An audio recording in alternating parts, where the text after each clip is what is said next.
This is a 1949 Talbot Lago Record T26.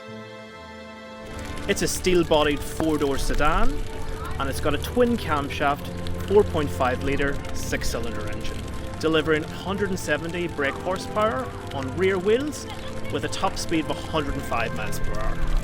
It's one of the only 80 produced in the Berline model, and we believe the only one in New Zealand.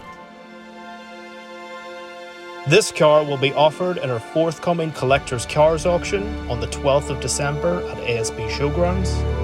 It comes with a pre-sale estimate of $150,000 to $180,000.